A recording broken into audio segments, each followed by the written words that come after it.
ఎఫ్ఎస్సీలు రాసిన పత్రిక ఇప్పుడే మనం వాక్యం చదువుకున్నామండి. 4వ అధ్యాయం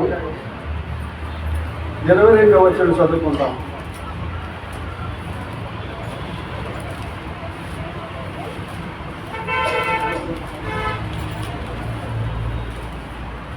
కావున 22వ అధ్యాయం అండి. కావున మునుపటి ప్రవక్త విషయంలోనైతే మోసకరమైన దురాలోచనలు, చెడిపోవు ప్రాచీన స్వభావమును వదలకని మీ చిత్త వృత్తి యందు నూతనపరచబడిన వారై నీతియు యథార్థయు భక్తి గలవారై దేవుని పోలికలుగా సృష్టింపబడి నవీన స్వభావము గలవారు ధరించుకునవలనని దేవుడి వాక్యం ఒకటి చెబుతా ఉన్నదండి. మరి పౌరు భక్తుడు మరి మన గురించి కొన్ని విషయాలు మరి పౌరు గారు మన సేవలోకి రాకముందు ఆయన స్థితిగతులు ఎలా ఉండేవో ఏంటో మనకు అందరికీ తెలుసు. ఇక్కడ ఏమంటున్నాడంటే, కావున మునుపటి వర్తమాన విషయంలో అయితే మోసకరమైన దురాలోచనలు, చెడిపోవు ప్రాచీన స్వభావమును వదులుకొని మీ చిత్తవృత్తి నూతనపరచబడిన వారై నీతియు యథార్థతయు భక్తి గల వారై దేవుని పోలిక సృష్టింపబడి నవీన స్వభావం గలవారే ధరించుకునవలెనని దేవుడి వాక్యం చెప్తా ఉందండి. నిజమే ప్రియులారా, మరి మనం ఆ రోజుని పౌలు గారే కావచ్చు, ఈ రోజుని మనమే కావచ్చు. మన జీవితాలు ఎలా ఉంటాయంటే మరి దేవునికి విరుద్ధంగానే ఉంటాం. మనం పైకంటే తెలుసొక్క చేసుకుని తిరుగుతాం, కానీ కొన్ని విషయాల్లో దేవుని విషయంలో మనం పెరిగిపోతూ ఉంటాం. అది దేవునికి అయిష్టంగా ఉంటుందండి. పౌర భక్తులు కూడా ఆ రోజుల్లో క్రైస్తవుల్ని అనేకమైన విషయాల్లో బాధలు పెడుతూ వాక్యాన్ని జైల్లో వేసి పొట్టు సంపదలని వారిని గెలుచుకుంటూ ఎక్కడ ప్రార్థన జరిగితే అక్కడ హాని చేయడం జరిగింది. తర్వాత ఆయన విషయంలో దేవుడు ఎవరో తెలుసుకున్న తర్వాత ఆయన ఎంత ఎలాగైపోయిందంటే చక్కగా ఆయన జీవితం సరిదిద్దుకుని మనలాంటి వారికి ఎన్నో సంఘాలకి లేఖలు రాసుకుంటూ, అప్పుడైతే ఆయన కట్టి పట్టుకుని తిరిగేవాడు, ఇప్పుడైతే కలం పట్టుకుని ప్రతి సంఘానికి ఒక్కో లెటర్ రాసి మీ జీవితంలో మీరు మీ జీవితాన్ని ఎలా సరిదిద్దుకోవాలి, ఎలాగ జీవించాలి అని మనకి హెచ్చరిక చేసినట్టుగా ఇక్కడ రాష్ట్రం చెప్తా ఉంది. అలాగనే ప్రియులరా, మరి ఫిలిప్పీలకు రాసిన పత్రిక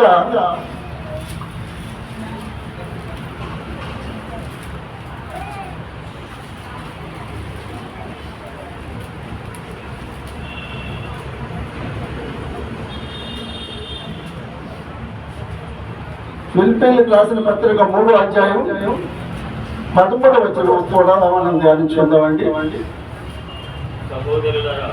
సహోదరులారా, నేను ఇది వరకే పట్టుకొని ఉన్నానని తలంచుకొనెను. అయితే ఒకటి చేయుచున్నాను, వెనక ఉన్నవి మరిచి ముందున్న వాటి కొరకు వేగిరపడుచున్నాను. క్రీస్తు యేసునందు దేవుని ఉన్నతమైన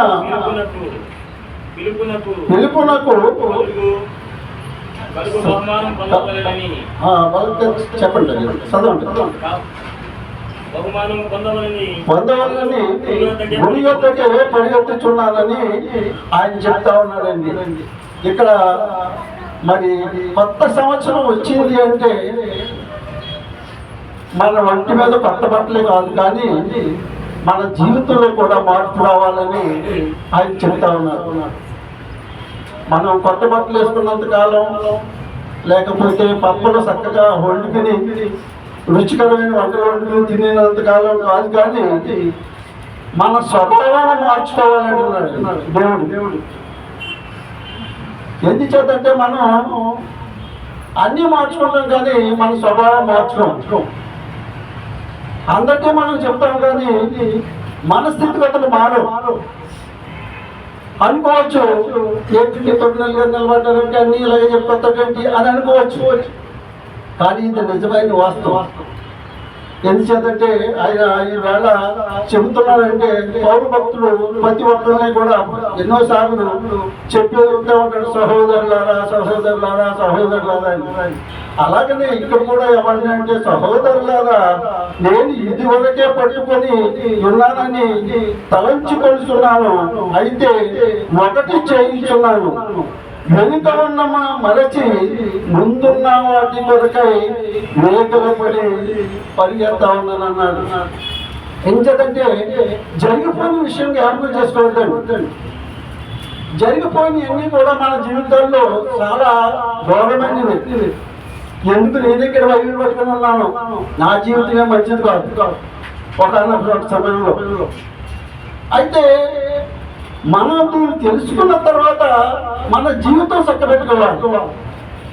అంతేకాని మనం ఏదో చెబుదాం మరి ఏ పేరు కాదు. కానీ ఆయన ఏమంటున్నాడంటే మరి ఇక్కడ సహోదరులారా, నేను ఇది వరకే పట్టుకొని ఉన్నానని తలంచుకొని అయితే ఒకటి చేయించున్నాను, వెనక ఉన్నాయి అన్నీ కూడా ఆయన భూస్థాపన చేశాడు. ముందైతే ఆయన దుర్మార్గుడిగానే తిరిగాడు, క్రైస్తవులకు హానికరంగానే ఉండేవాడండి.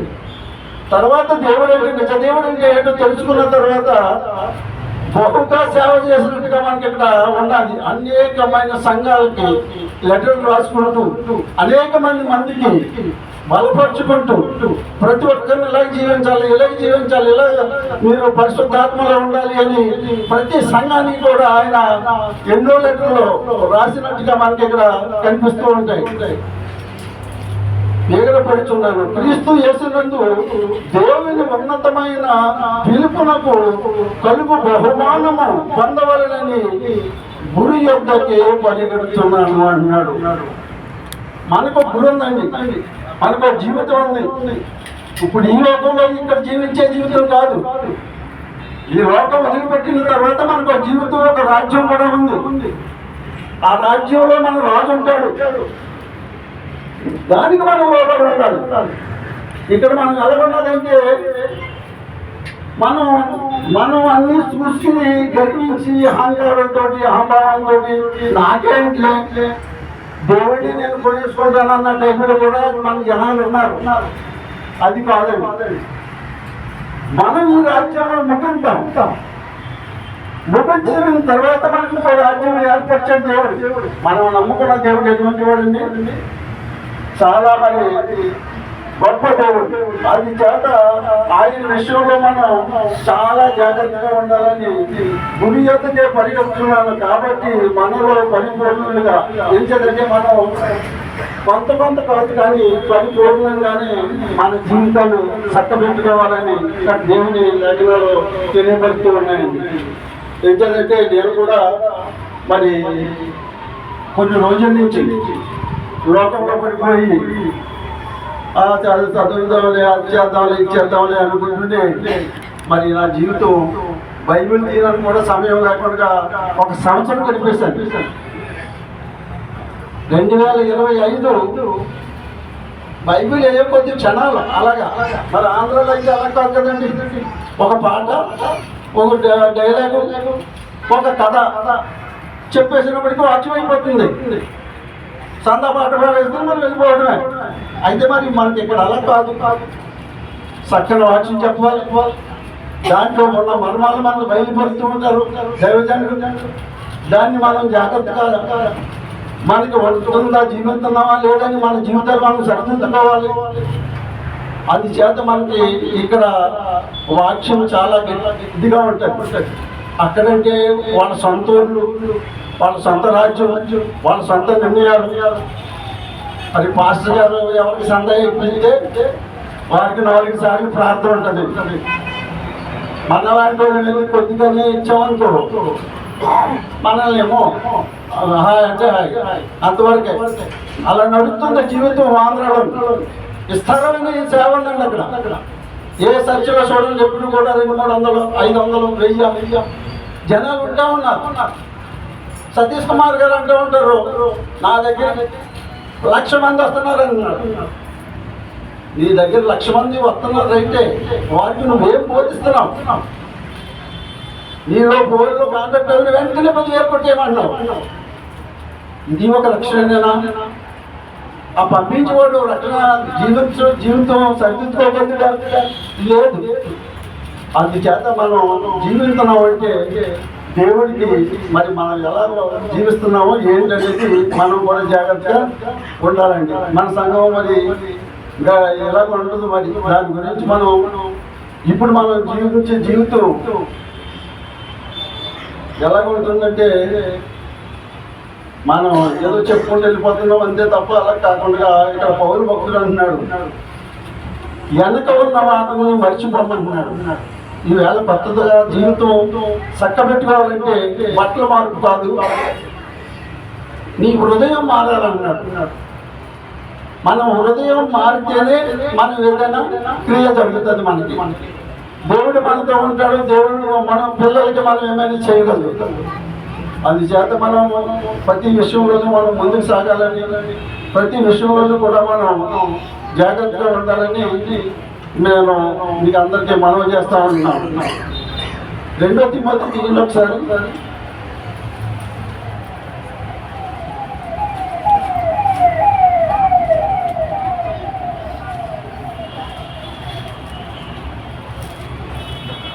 రెండో తిమోతి 4వ అధ్యాయం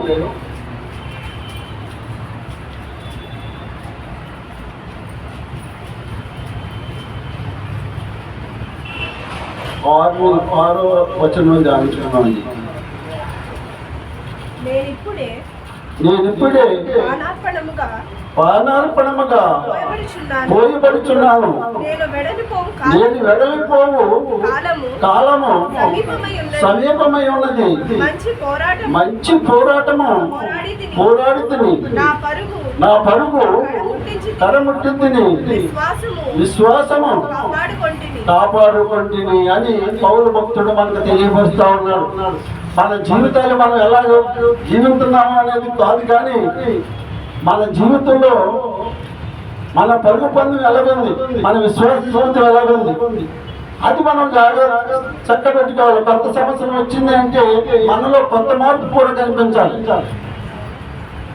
కొత్త మార్పు కనిపించలేదనుకోండి, ఇంకా బైబిల్ పట్టుకుని అందరూ ఇప్పటికే నల్ల పుస్తకం అని ఒక గుర్తు వేశారు గవర్నమెంట్ వారు. ఈ నల్ల పుస్తకానికి ఎటువంటి వాల్యూ లేదని ఎటకారంగా మాట్లాడుతున్నారు. అయితే మనం దీంట్లో ఉన్న మర్మాలు మనకు తెలుసు కనుక, ఇది పద్ధతి ఎటువంటి బైబిల్లో మనకు తెలుసు కనుక మన జీవించే జీవితం రోజు రోజుకి వస్తానే ఉంటాయి, కొత్త సంవత్సరాలు వెళ్తానే ఉంటాయి. కానీ మన జీవితం మార్చుకుని చక్కగా మనం జీవిస్తే, మరి నేను ఇప్పుడు పానార్పణంగా పోయబడి నేను వెడలిపోవు కాలము సమీపమై ఉన్నది, మంచి పోరాటం పోరాడింది అని ఒక సాక్ష్యం చెప్పుకుంటున్నాడండి పౌలు భక్తుడు గారు. మన జీవితంలో జీవించినంత కాలం కూడా మన రాజ్యాన్ని వదిలిపెట్టేసిన తర్వాత మన వెనుకున్న వారు కూడా చెప్పుకోవాలి ఎలా నడుచుకున్నారు జీవితంలో, విశ్వాస జీవితంలో ముందుకు వెళ్ళగలేరు అని మనం తెలుసుకుని మన జీవితాలు చక్కబెట్టుకున్నట్టయితే ప్రభు రాకడలో మనం సిద్ధపాటులో ఉంటామని మీ అందరికీ మనం చేస్తూ ఈ చిన్న వాక్యము దేవుడు దీవించను కాక. ఆమేన్.